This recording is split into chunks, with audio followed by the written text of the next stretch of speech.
Assalamualaikum warahmatullahi wabarakatuh dan selamat pagi.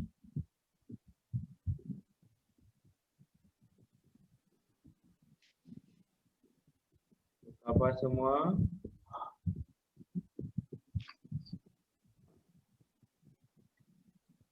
Waalaikumsalam Ustaz. Alhamdulillah kita bertemu lagi bersama Ustaz Rahman di dalam kelas sains tahun 3. Kita sama-sama menadah tangan, membaca doa bersama-sama. Semua sekali tadah tangan, baca sama-sama. Boleh buka mikrofon untuk baca doa sama-sama. Okay, bismillahirrahmanirrahim. Kuat sikit Zarin. Baca kuat sikit. Fatimah baca doa. Zikir. وتقواشر علينا من خزائن رحمتك يا أرحم الراحمين صدري ويسر لي أمري واحلل عقدة من لساني قولي ربي وجعلني من المسلمين سليمان بسم الله الرحمن الرحيم رأيت أحد عشر كوكبا والشمس والقمر رأيت من خيرها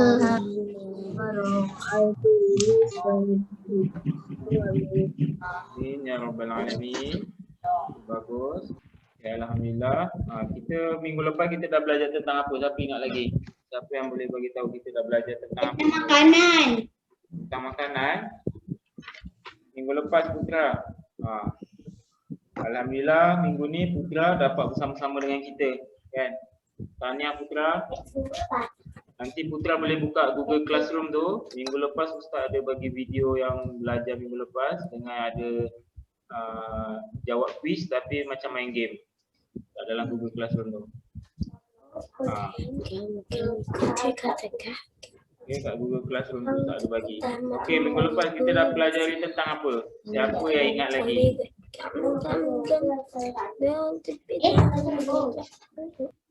Darif ingat lagi tak? Minggu lepas kita dah belajar tentang apa? Zikir karnivor kita belajar sebelum ujian lagi. Cara pembiakan tumbuh-tumbuhan. Ya, betul Fatih Iman. Minggu lepas kita dah belajar cara pembiakan tumbuh-tumbuhan. Okey, ada berapa cara pembiakan dia? Siapa boleh sebutkan ada berapa?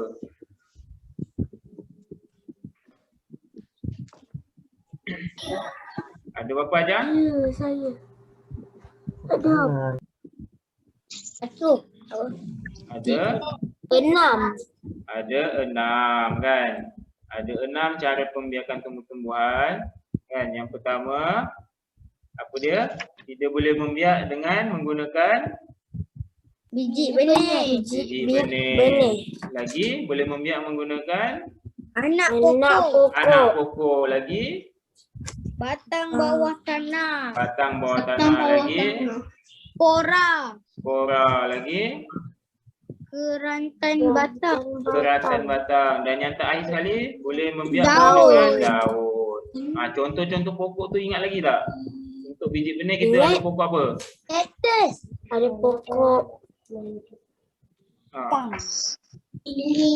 Kalau biji benih cili boleh, pokok betik boleh, pokok yang apa-apa yang ada, buah yang ada biji, pokok yang mengeluarkan biji, bunga kan? Boleh menggunakan biji benih. Kalau anak pokok, Pokok keladi dengan pokok keladi pisang. dengan pokok pisang. Bagus. Okey, kalau batang bawah tanah, pokok Bawang. bawang. Lagi Pokok ubi. ubi kentang, ubi keledek. Kalau spora, spora ni tak banyak pokok yang boleh membiak menggunakan spora. Cendawan dengan paku pakis. Cendawan dengan paku pakis. Kalau keratan batang, Pokok kayu ubi. kayu, Pokok bunga bunga kertas. kertas, pokok tebu, kan? Kalau daun, Pokok lidajin dengan lidajin dengan Lidajin, pokok tawar. Okey. Untuk Tawar. topik hari ni, Tawar. sebelum kita belajar topik hari ni, saya nak tanya. Okey, gigi kacip untuk apa? Untuk Untuk Foto. memotong kan. Maksudnya kat sini, setiap gigi kita kan, kita ada 3 jenis gigi kan. Gigi kacip, gigi taring, gigi geram. Ketiga-tiga gigi ni ada dia punya kepentingan masing-masing dia kan. Sama juga dengan tumbuh-tumbuhan kan. Dengan pembiakan tumbuh-tumbuhan ni. Untuk topik hari ni, kita akan belajar tentang kepentingan pembiakan tumbuh-tumbuhan kan. Kenapa pentingnya pembiakan tumbuh-tumbuhan ni? Kita nak belajar hari ni. Kenapa penting kan? Sama dengan gigi kan. Kenapa pentingnya kita menjaga gigi? Kenapa pentingnya kita menjaga pemakanan kita? Kena makan makanan yang berkhasiat. Kenapa kita pentingnya nak kena jaga peraturan bilik sains? Setiap benda ada kepentingan dia kan. Sama juga cara pembiakan tumbuh-tumbuhan ni ada kepentingan dia juga. Okey. Boleh buka muka surat 74 buku teks.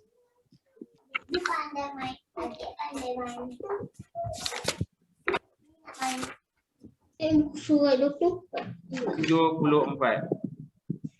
Boleh buka buku teks muka surat 74. Kepentingan pembiakan tumbuh-tumbuhan. Tengok tu. Dia tanya. Kerana tumbuh-tumbuhan Ha. di sini sentiasa tumbuh semula. Bolehlah kita Tumbuh-tumbuhan sentiasa membiak untuk menambahkan bilangan dan dapat mengekal spesiesnya. Okey, mengapa? Mengapa kan? Dia tanya mengapa. Okey. Kan, mengapa? Untuk menambahkan bilangan dan dapat mengekalkan spesiesnya supaya tidak pupus lah kan. Sebelum ni kan ada soalan kan, kenapa perlu pokok tumbuh-tumbuhan ni perlu membiak? Kerana untuk mengelakkan daripada pupus. Okey, tapi kat sini dia tanya mengapa. Ini kita nak mengetahui kepentingan dia. Okey, situasi pertama, cuba tengok gambar situasi pertama. Burung tu cakap apa? Kita beruntung kerana tumbuh-tumbuhan di sini sentiasa tumbuh semula. Bolehlah kita sentiasa mendapat makanan. Maksudnya apa? Maksudnya tumbuh-tumbuhan ni selain dia sebagai untuk apa? Menambahkan bilangan dia kan, untuk jadikan lebih banyak pokok-pokok tumbuh-tumbuhan yang ada dekat bumi ni, selain daripada dia nak mengekalkan spesies dia, selain daripada dia nak mengelakkan daripada pokok ataupun tumbuh-tumbuhan tu pupus, tumbuh-tumbuhan ini juga sebagai, cuba tengok gambar ni, tumbuh-tumbuhan juga sebagai apa? Berdasarkan gambar ni awak boleh tahu tumbuh-tumbuhan ni, kepentingan tumbuh-tumbuhan ni membiak untuk sebagai apa? Cuba tengok yang dekat mulut-mulut haiwan ni ada apa?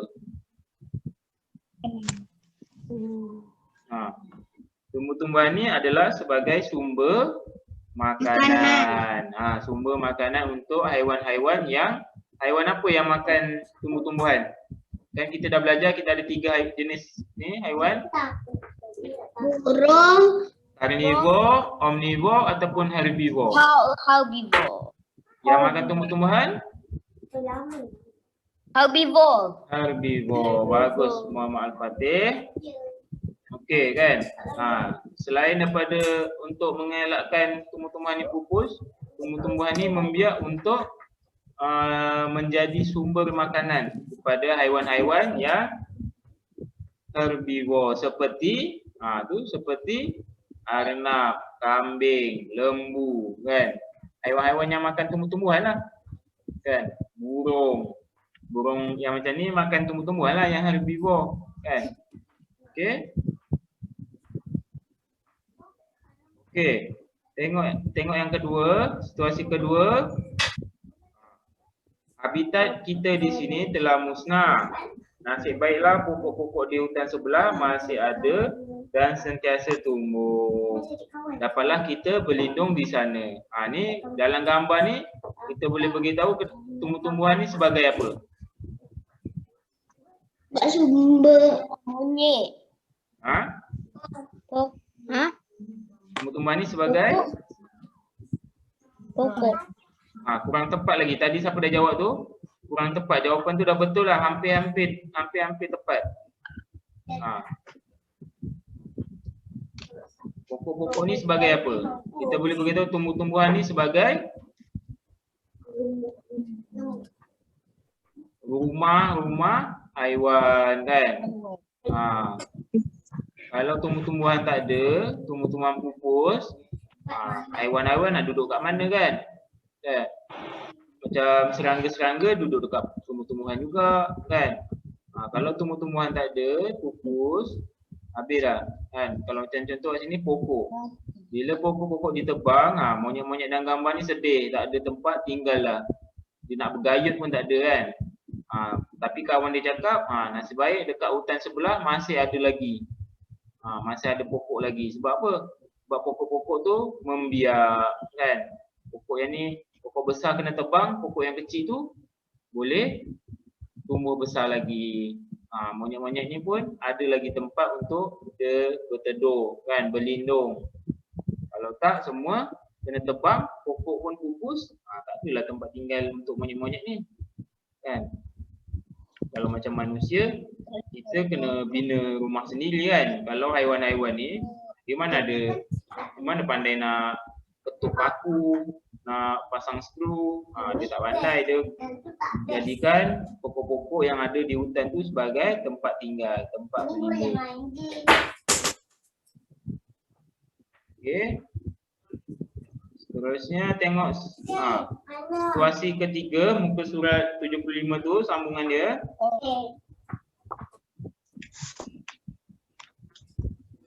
Okey, tengok tu situasi ketiga. Wah, segarnya udara di sini. Pokok tu pun dia berkata kan. Tapi dia tak adalah berkata depan orang ni. Kalau tak lari orang ni kan, masuk hutan tiba-tiba pokok bercakap. Memang lari lah. Tapi pokok ni dia cakap apa? Tentulah udara kat sini segar. Kerana saya dan kawan-kawan saya sentiasa ada untuk membekalkan oksigen kepada kamu. Okey, selain daripada oksigen dekat udara yang kita selalu hirup, kita bernafas kan, pokok juga mengeluarkan oksigen. Sebab tu pentingnya pembiakan pokok ni kan, pentingnya pembiakan tumbuhan ni. Okey, Oksigen.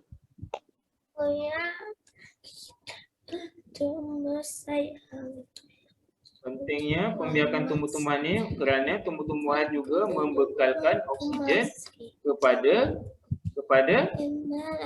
makhluk yang hidup kan. Okey, tumbuh-tumbuhan ni dia menyerap karbon dioksida dan mengeluarkan oksigen. Putra jangan main Putra. Putra main apa Putra? Okey, seterusnya tengok situasi keempat. Kami diperbuat daripada kayu. Mujurlah pokok-pokok di hutan masih membiak untuk membekalkan sumber kayu. Kan selain tu, kepentingan tumbuh-tumbuhan yang keempat kan, seperti pokok-pokok kayu kan, pokok-pokok balak tu, dia membekalkan sumber kayu kan. Sumber kayu untuk buat perabot, macam almari awak, katil awak. Tapi ada je katil besi kan, tapi tengoklah kalau katil kayu, almari kayu, meja kayu, kerusi kayu, semua tu datang daripada pokok-pokok lah kan. Kalau pokok-pokok tak membiak kan, kita dah tebang pokok tapi tak ada dia punya anak-anak dia, tak ada kan, tak membiak. Macam mana kita nak untuk buat lagi produk-produk yang berasaskan kayu seperti meja, kerusi, almari, katil yang diperbuat daripada kayu kan. Macam haiwan juga kan, kalau haiwan tak membiak, macam mana orang nak dekat kedai haiwan tu awak boleh tengok dia jual ikan lagi, jual anak ayam, jual anak kucing, kan? Jual kucing. Kalau tak membiak, dia tak boleh jual dah. Sebab ada seekor je. Contoh ayam tu ada seekor je. Tak membiak. Macam mana dia nak jual? Dia dapat jual seekor je. Sama juga dengan tumbuh-tumbuhan, kan? Kalau macam pokok balak yang membekalkan sumber kayu kepada kita. Kalau pokok tu tak membiak, bila kita dah tebang, boleh buat satu je. Contoh satu pokok boleh buat satu almari. Dapat satu je lah almari, kan? Macam mana dia nak buat lagi? Okay? Seterusnya dah ni. Mengapakah pembiakan tumbuh-tumbuhan penting kepada kehidupan? Jawapan dia, pembiakan tumbuh-tumbuhan penting kepada kehidupan untuk mengekalkan sumber makanan, habitat, bekalan oksigen dan sumber kayu agar sentiasa ada. Maksudnya ini jawapan dia. Ada berapa semua sekali? Ada 1, 2, 3, 4 kepentingan pembiakan tumbuh-tumbuhan. Yang ini yang awak kena ingat ni. Untuk mengekalkan sumber makanan. Okey. Untuk sebagai habitat, tempat tinggal haiwan. Tadi kita dah bincangkan kan, monyet-monyet tu kalau pokok-pokok tak tumbuh yang baru, dia tak ada tempat tinggal. Yang ketiga, untuk membekalkan oksigen. Yang keempat, sebagai sumber kayu agar sentiasa ada. Kan. Okey. Untuk hari ini kita telah pelajari tentang apa hari ini? Tumbuh-tumbuhan. Kepentingan pembiakan tumbuh-tumbuhan. Bagus Zikril. Walaupun kurang tepat tapi Zikril bagus. Dia nak mencuba juga kan. Macam itulah bila kita belajar kan. Bila ada soalan daripada ustaz, awak jawab kan. Bukan awak bercakap saja kan. Yang macam ni lah yang kita nak. Bila ustaz tanya, awak jawab kan. Barulah awak cepat ingat bila kita buat selalu macam tu kan. Okey, seterusnya untuk awak lebih ingat lagi kan, tadi ustaz baca berdasarkan buku teks saja. Awak dengar dan awak tengok dalam buku teks. Kali ini ustaz akan tunjukkan juga video tentang kepentingan tumbuh-tumbuhan. Kepentingan pembiakan tumbuhan.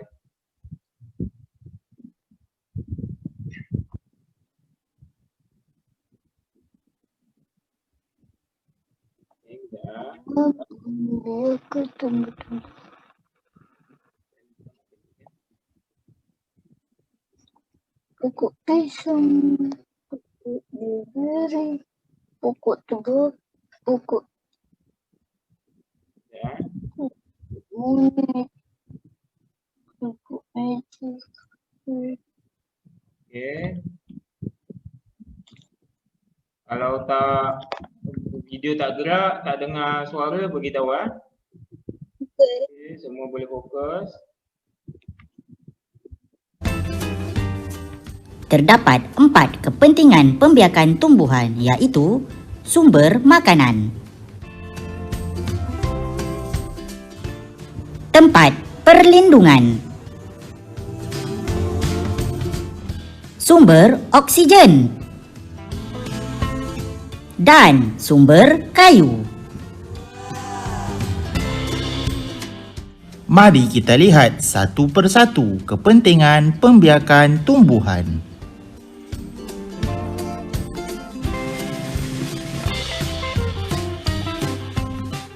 Makanan merupakan keperluan asas benda hidup. Oleh sebab tumbuhan membiak, maka haiwan dan manusia akan mendapat sumber makanan berterusan.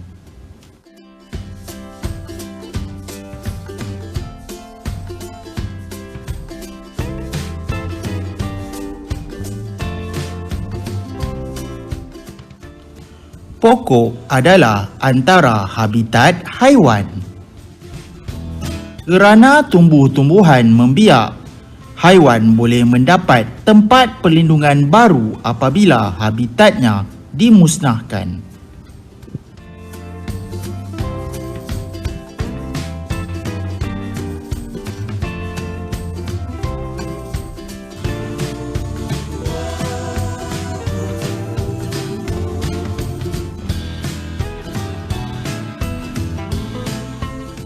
Oksigen diperlukan oleh haiwan dan manusia semasa bernafas.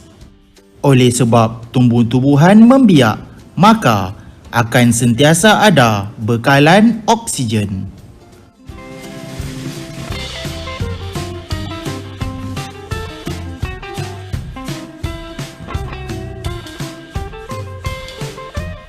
Pokok-pokok di hutan juga membekalkan sumber kayu. Kerana tumbuh-tumbuhan membiak, akan ada bekalan kayu untuk membuat perabot.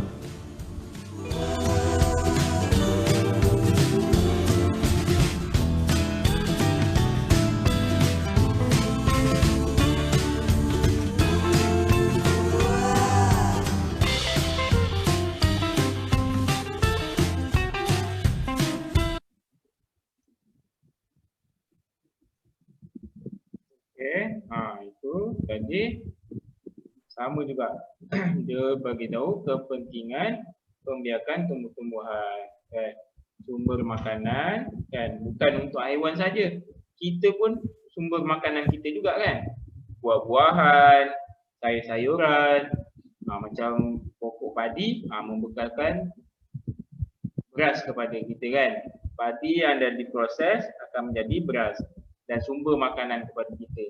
Kalau pokok padi tu tak membiak, macam mana nak menghasilkan beras untuk kita? Bukan setakat untuk haiwan herbivor saja. Kita manusia pun memerlukan makanan daripada tumbuh-tumbuhan dan buah-buahan, sayur-sayuran, kan. Selain tu, kepentingan pembiakan tumbuhan yang kedua adalah sebagai habitat ataupun tempat perlindungan untuk haiwan-haiwan, kan. Kalau manusia tak adalah, kan, kita boleh buat rumah sendiri. Okey. Seterusnya yang ketiga adalah sumber oksigen, kan. Tumbuh-tumbuhan juga membekalkan oksigen kepada kita, kan. Selain daripada kita hirup udara segar yang ada oksigen tu, tumbuh-tumbuhan juga membekalkan oksigen kepada kita. Okey, dan yang keempat adalah sumber kayu untuk kita buat perabot seperti almari, katil, meja, kerusi, kan. Macam sofa awak pun kat rumah tu, dalam tu kayu, kan. Luar tu memang ada balut dengan kain apa semua, tapi dalam tu kayu. Okey.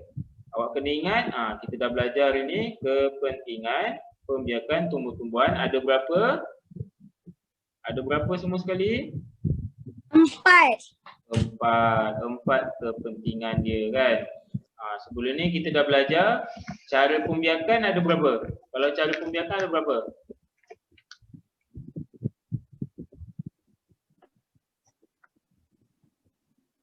6.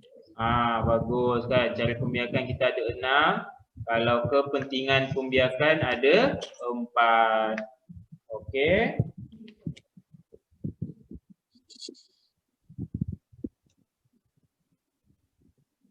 Okey, awak boleh tengok dekat situ, kan. Dekat muka surat 76 tu ada uji kaji. Mari uji cara pembiakan kangkung.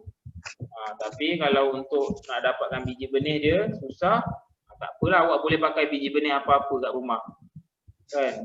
Paling senang awak nak dapatkan biji benih apa? Kacang hijau, apa lagi yang ada kat rumah awak, kan. Tembikai, kan. Awak basahkan tisu, awak boleh basahkan tisu, awak letak, cuba awak letak biji kacang hijau. Tengok tumbuh ke tak tumbuh, kan. Bekas tahu kukuar, awak tahu tak bekas tahu kukuar, kan? Ada bekas tahu kukuar tu, bekas biskut ke coklat ke yang awak beli tu, kan. cokoja ke kan. Letakkan tisu basah ataupun kapas basah dalam tu. Jangan basah sangat, jangan banjir. Awak letak, kemudian awak ambil biji. Kalau awak ada biji kacang hijau, letak biji kacang hijau. Cuba tengok. Dia bercambah ke tak? Dia tumbuh pucuk ke tak? Kemudian kalau batang tu awak boleh ambil contoh kangkung. Kalau sayur kangkung tu yang mak awak nak masak tu buat sayur kan. Mak awak akan ambil bahagian atas saja. Yang bahagian bawah tu dalam gambar kalau awak tengok muka surat 76 tu, awak ambil yang batang dia tu, awak cuba rendam dalam bekas, isi air. Tengok nanti dia akan tumbuh pucuk baru ataupun tidak. Yang tu awak boleh buat. Kemudian Ustaz akan bagi kuizi untuk awak jawab. Kuizi untuk awak jawab. Ustaz akan bagi dalam Google Classroom dan dalam ruangan chat dalam Zoom ni juga. Awak boleh chat. Okey, ada tak? Keluar tak? Ada. Ada. Okey, awak boleh tekan siap-siap. Nanti kelas dah habis, awak boleh jawab. Nanti dalam Google Classroom pun Ustaz akan bagi juga.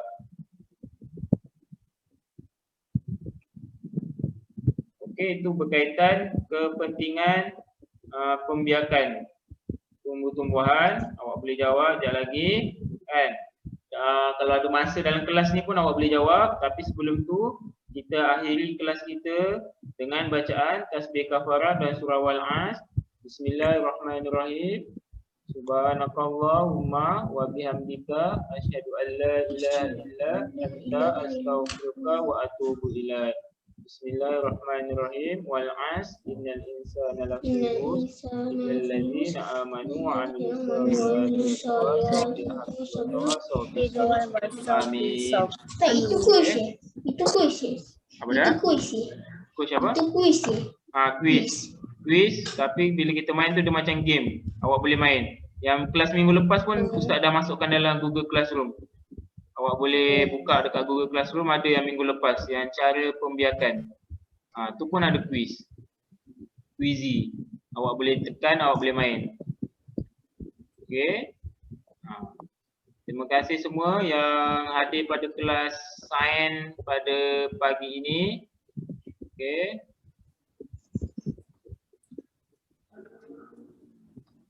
Assalamualaikum warahmatullahi wabarakatuh dan jumpa lagi. Bye bye. Waalaikumsalam. Bye.